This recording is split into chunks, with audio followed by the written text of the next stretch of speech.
বৈষম্যহীনতার তৃষ্ণা মুছে দিতে নতুন রূপে বর্ষবরণের আয়োজনে ব্যস্ত ঢাকা বিশ্ববিদ্যালয়ের চারুকলা। রাজনীতির নামে জমিদারি শোষণের প্রতিবাদ জানাতে গড়ে তোলা হয়েছে ফ্যাসিবাদের প্রতীক স্বৈরাচার শেখ হাসিনার মুখচ্ছবি। নববর্ষে মানুষের মন নবরূপে রাঙিয়ে দিতে থাকছে ভিন্ন চিত্রকল্প। পুরাতন রঙের আঁচে নতুনভাবে রাঙানো হচ্ছে বৈষম্যহীন বৈশাখ। এবার বর্ষবরণের শোভাযাত্রায় থাকছে না নিরাপত্তার নামে পায়ে শিকল দেওয়ার বিগত বছরের চিত্র। রিপোর্ট ফরুক বাবুর। ক্রমশ ফিকে হয়ে যাচ্ছে ফাগুন, যেমন চোরাবালিতে হারিয়ে গেছে লুটপাটের উন্নয়নের পদধ্বনি। নববর্ষে ঐক্যতান, ফ্যাসিবাদের অবসান, এই প্রতিপাদ্যকে সামনে রেখে এবার বর্ষবরণ শোভাযাত্রায় থাকছে ফ্যাসিস্টের প্রতীক স্বৈরাচার শেখ হাসিনার মুখচ্ছবি। সৃষ্টি ছাড়া নারী সেজেছে রঙিন মেজাজে। ঢাকা বিশ্ববিদ্যালয়ের চারুকলায় মঙ্গল শোভাযাত্রার বিভিন্ন মোটিভ তৈরিতে ব্যস্ত সময় পার করছেন আয়োজকরা। এক মুক্ত আকাশ সাথে শান্ত শীতল শহরে শিল্পীরা বসেছেন মনের কথা প্রকাশে। হতাশার মুখে হাসি ফুটিয়ে গড়ে তুলছেন প্রতিকৃতি। এখানে অন্যান্য আমাদের লোকজ ফর্মের সাথে একটা দানবাকৃতি প্রতিকৃতি রাখা হয়েছে। 11 তারিখের পরে আমাদের এটা ডিসিশনটা হবে, আমরা এই ফ্যাসিস্টের প্রতিকৃতি নিয়ে আমরা রাজপথে যাব কি যাব না। সৃষ্টিশীল নতুন এই বৈশাখে মুছে যাক বৈষম্যের তৃষ্ণা, ঠিকঠাক বসুক দিগন্তের নীল হালখাতা। বাঙালির 400 বছরের ইতিহাস, মানুষের দৈনন্দিন জীবনের বাস্তব চিত্র তুলে ধরা হবে এবারের আয়োজনে। মগজ ভুলে গেছে যেসব স্মৃতি, তার স্মরণে প্রকৃতি রক্ষার আহ্বান থাকছে পটচিত্রে।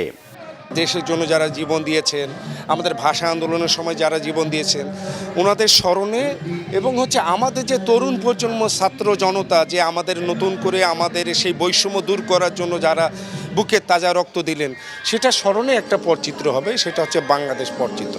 1432 বাংলা নববর্ষ দিচ্ছে হাতছানি।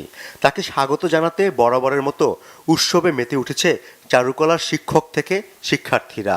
মধ্যযুগে লিঙ্গ, শ্রেণী, বর্ণ, গোত্রের বৈষম্য দূর করতে ব্যবহার হতো মুখোশ। চলছে তার নিরবিচ্ছিন্ন কর্মযজ্ঞ। এবারে থিমটা আসলে একটু ডিফারেন্ট। অন্য বছর যেমন হয়েছে তা থেকে একটু কমপ্লিকেটেড বলতে পারি। যেহেতু এবার বিপ্লব হলো, বিপ্লবের পর এটা হচ্ছে আমাদের ফ্যাসিস্ট সরকারের পর হচ্ছে প্রথম মঙ্গল শোভাযাত্রা, তো তারও এখানে বেশ বিভিন্ন ধরনের ভাস্কর্য, বিভিন্ন ধরনের শোভাযাত্রা রয়েছে। যেমন আমরা মুগ্ধের পানির বোতলের একটা স্ট্রাকচার রেখেছি, তারপর ফেসিবাদ সরকারের একটা স্ট্রাকচার রয়েছে। আমাদের কথা বলার, এমনকি আমাদের তুলি ধরারও স্বাধীনতা ছিল না। যেহেতু এখন তুলির আচরটা আর একটু আমরা স্বাধীনতা পেয়েছি, এখন মনে হয় ভালো, সবকিছু ভালোই চলছে।